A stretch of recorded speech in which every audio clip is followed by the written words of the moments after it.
Hello friends, welcome back to my YouTube channel Seth study point. मैं गिरीश चंद्र सेठ आज इस वीडियो में एलओसी और एलएसी पाक अधिकृत कश्मीर चीन अधिकृत भारत के संबंध में जानकारी लेकर प्रस्तुत हुआ हूँ।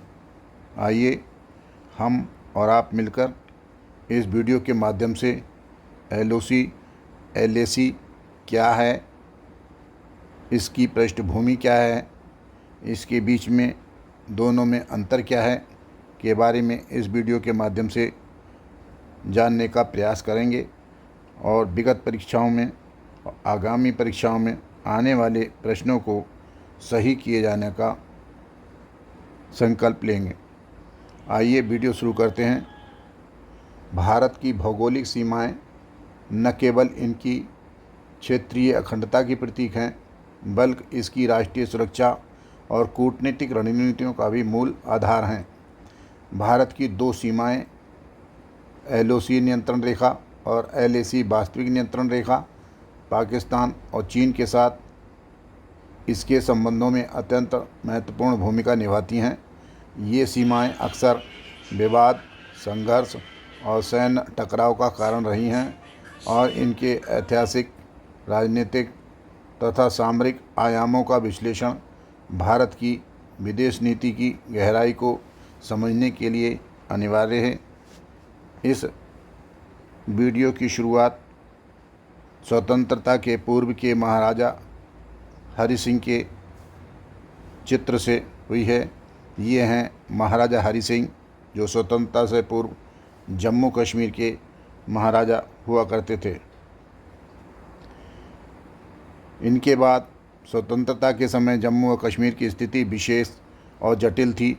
1947 में भारत को स्वतंत्रता मिलने के समय जम्मू और कश्मीर एक रियासत, प्रिंसली स्टेट हुआ करती थी, जिसकी शासन व्यवस्था महाराजा हरि सिंह के अधीन थी। उस समय रियासतों को ये विकल्प दिया गया था कि वो भारत या पाकिस्तान में से किसी एक देश में विलय कर सकते हैं या अपने आप को स्वतंत्र रख सकते हैं। जम्मू और कश्मीर ने शुरुआत में भारत या पाकिस्तान में शामिल होने से इनकार किया और स्वतंत्र रहने का निर्णय लिया। राज्य की जनसंख्या में मुस्लिम बहुलता थी, जबकि शासक महाराजा हरि सिंह हिंदू थे। ये स्थिति अपने आप में जटिल थी। अक्टूबर 1947 में पाकिस्तान समर्थित कबीलाई जो थे, उन्होंने कश्मीर पर हमला कर दिया और हमले के बाद महाराजा हरि सिंह ने भारत सरकार से मदद मांगी। भारत में सैन्य सहायता देने के बदले विलय पत्र पर हस्ताक्षर करने की भारत सरकार ने शर्त रखी। 26 अक्टूबर 1947 को महाराजा ने भारत सरकार में विलय होने स्वीकार कर लिया और विलय पत्र पर हस्ताक्षर किए। 27 अक्टूबर 1947 को भारतीय सेना कश्मीर पहुंची और पाकिस्तानी हमलावरों को खदेड़ना शुरू कर दिया।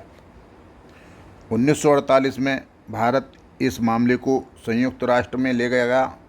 1 जनवरी 1949 को संयुक्त राष्ट्र की मध्यस्थता से युद्ध विराम हुआ। युद्ध विराम के पश्चात जनवरी 1949 में संयुक्त राष्ट्र की मध्यस्थता में एक सीज फायर लाइन तय की गई, जो अस्थायी रूप से भारत और पाकिस्तान के कब्जे वाले क्षेत्रों को बांटती थी। भारत पाक युद्ध के बाद 1972 में शिमला समझौता हुआ। इस समझौते के तहत सीज फायर लाइन को लाइन ऑफ कंट्रोल का नाम दिया गया। इस लाइन ऑफ कंट्रोल रेखा को दोनों देशों ने एक अंतरिम रेखा के रूप में मान्यता दी, लेकिन इसे अंतर्राष्ट्रीय सीमा नहीं माना गया। लाइन ऑफ कंट्रोल पर अक्सर संघर्ष विराम उल्लंघन होते रहते हैं। 1999 का कार्यकाल युद्ध, कारगिल युद्ध इसी क्षेत्र में हुआ, जब पाकिस्तानी सैनिकों और आतंकवादियों ने लाइन ऑफ कंट्रोल पार करके भारतीय क्षेत्र में घुसपैठ की और आज भी लाइन ऑफ कंट्रोल पर तनावपूर्ण हालात बने रहते हैं। यह रेखा 740 किलोमीटर लंबी है। ये जम्मू कश्मीर और लद्दाख क्षेत्र से होकर गुजरती है, जिसके परिणामस्वरूप राज्य का एक हिस्सा पाकिस्तान के कब्जे में रह गया। जो क्षेत्र पाकिस्तान के कब्जे में रहा उसे बाद में पाकिस्तान अधिकृत कश्मीर POK कहा गया।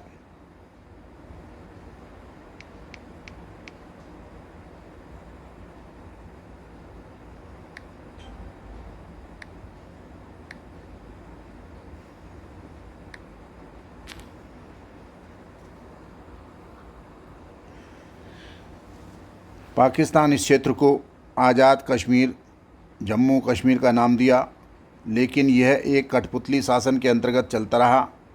POK का यह हिस्सा गिलगित बाल्टिस्तान के नाम से जाना गया, जिसे पाकिस्तान ने सीधे अपने प्रशासन के अधीन रखा। हालांकि भारत में इस क्षेत्र को अब भी अपने वैध क्षेत्र के रूप में मान्यता दे रखी है। जम्मू और कश्मीर को भारत में विशेष दर्जा दिया गया, जिसके तहत उसे अपने संविधान स्वायत्तता के कुछ अधिकार प्राप्त हुए। यह अनुच्छेद 370 के तहत सुनिश्चित किया गया था। वर्ष 2019 में भारत सरकार द्वारा धारा 370 में परिवर्तन कर इसे जम्मू और कश्मीर तथा लद्दाख 2 भागों में बांटा गया। आइए अब देखते हैं LOC क्या है। LOC अर्थात लाइन ऑफ कंट्रोल, ये भारत और पाकिस्तान के बीच की वह सैन्य नियंत्रण रेखा है जो कश्मीर को 2 हिस्सों में बांटती है। एक हिस्सा भारत के और दूसरा पाकिस्तान के नियंत्रण में है। इंडिया के मैप के हिसाब से आप इसमें देख सकते हैं पाकिस्तान अधिकृत कश्मीर कौन सा है और जिसे LOC कहा जाता है, तथा अक्षाई चिन्ह जो चीन अधिकृत भारत है वो अक्षाई चिन्ह के नाम से दिखाया गया है। जम्मू कश्मीर और लद्दाख को स्पष्ट रूप से इसमें दर्शाया गया है, जिसको आप आसानी से इस मैप में देख सकते हैं, याद रख सकते हैं। मैप में देखा हुआ चीज़ काफ़ी दिनों तक माइंड में बनी रहती है। Line of actual control LAC क्या है? यह भारत और चीन के बीच वास्तविक नियंत्रण रेखा है जो दोनों देशों के बीच की सीमा को दर्शाती है। यह कोई आधिकारिक या अंतर्राष्ट्रीय सीमा नहीं है, बल्कि वह रेखा है जहां तक दोनों देशों की सेनाएं वर्तमान में हैं। आइए इसकी पृष्ठभूमि के बारे में जानते हैं। 1947 में भारत की स्वतंत्रता के बाद भारत और चीन की सीमाएं स्पष्ट रूप से तय नहीं थी।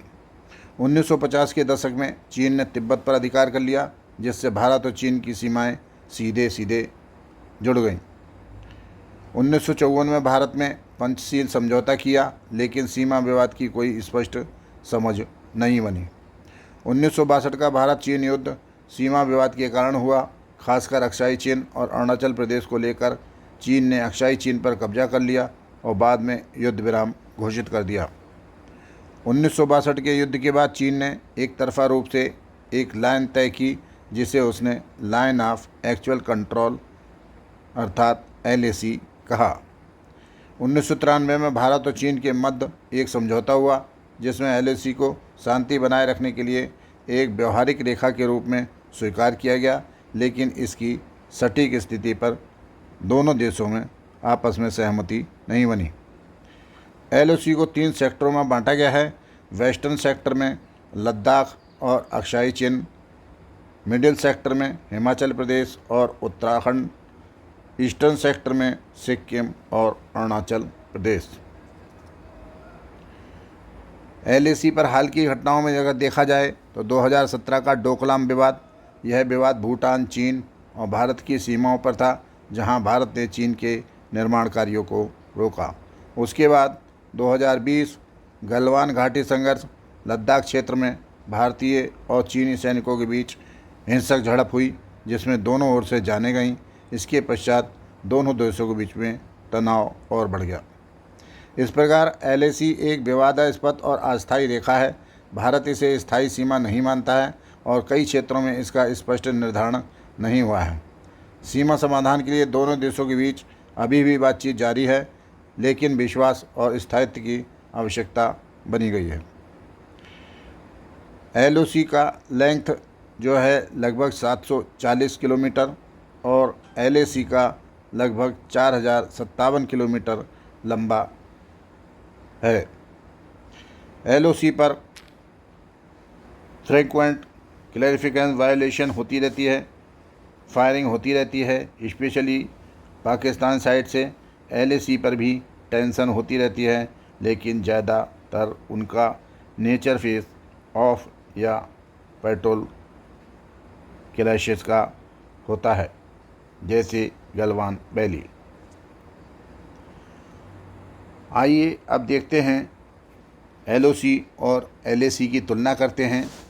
तो ये LOC नियंत्रण रेखा है, जबकि LAC वास्तविक नियंत्रण रेखा है। जगह है LOC की कश्मीर के 3 क्षेत्र आज़ाद कश्मीर, गिलगित और बाल्टिस्तान पाकिस्तान के क्षेत्र में है, और 2/3 जम्मू, लद्दाख और कश्मीर घाटी भारत द्वारा प्रशासित है। हालांकि पूरा कश्मीर भारत का एक अभिन्न अंग अभी भी माना गया है। LAC वास्तविक नियंत्रण रेखा ये उत्तरी भारतीय राज्यों के 3 क्षेत्रों में फैला हुआ है: सिक्किम, अरुणाचल, पश्चिमी लद्दाख, कश्मीर और मध्य उत्तराखंड, हिमाचल प्रदेश। उपस्थिति किनकी है? तो LOC में ये क्षेत्र सेनाओं द्वारा स्पष्ट रूप से सीमांकित है, और यहाँ बहुत सारी गतिविधियाँ आमने सामने टकराव गोलीबारी होती हैं। यहाँ भारत और पाकिस्तानी सेनाएं मौजूद हैं। इसी प्रकार LAC में यह बड़े क्षेत्र खाली क्षेत्र हैं, और भारतीय और चीनी सेनाओं के बीच लगभग 50 से 100 किलोमीटर की दूरी बनी हुई है। क्षेत्रफल जो है LAC का 776 किलोमीटर है, वो अनौपचारिक रूप से है, और LAC का क्षेत्रफल 4057 किलोमीटर है, जो अनौपचारिक रूप से है। LOC रेखा जो है भारत और पाकिस्तान के बीच में है, जबकि LAC रेखा भारत और चीन के मध्य है। LOC एक ऑफिशियली डिमार्केटेड मिलिट्री बाउंड है, और जहां दोनों साइड में अपने पोजीशन क्लियरली डिफाइन किए हैं।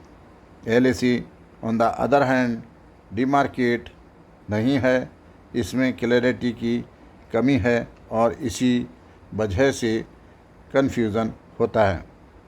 LOC सिर्फ जम्मू और कश्मीर रीजन तक सीमित है, जबकि LAC मल्टीपल इंडियन स्टेट से गुजरती है: जम्मू कश्मीर, हिमाचल प्रदेश, उत्तराखंड, सिक्किम और अरुणाचल प्रदेश। इस प्रकार LOC और LAC के संबंध में आपको पूर्ण रूप से जानकारी दी गई है। मैं समझता हूं कि इसके संबंध में आपको पूर्ण जानकारी प्राप्त हो गई होगी। यदि परीक्षाओं में इससे संबंधित कोई भी प्रश्न आता है तो आप उसको सही करेंगे। इस वीडियो को देखकर, सुनकर, पढ़कर यदि आपको जानकारी प्राप्त होती है और इसका संकलन आपको अच्छा लगता है तो आप इसको लाइक कीजिए और शेयर कीजिए, ताकि परीक्षाओं में आपको रिवीजन के लिए इस विषय के लिए इधर उधर भटकना ना पड़े। कमेंट कीजिए कहाँ से देख रहे हैं, नई वीडियो कौन सी देखना चाहते हैं, या किस में आपको थोड़ा सा भी डाउट है, उसकी वीडियो आपको जल्दी ही उपलब्ध करा दी जाएगी। नए हैं तो सब्सक्राइब कीजिए, ताकि आपको नोटिफिकेशन के माध्यम से इसी प्रकार की महत्वपूर्ण और ज्वलंत जो वीडियो हैं आपको घर बैठे प्राप्त होती रहें। Thank you. जय हिंद, जय भारत।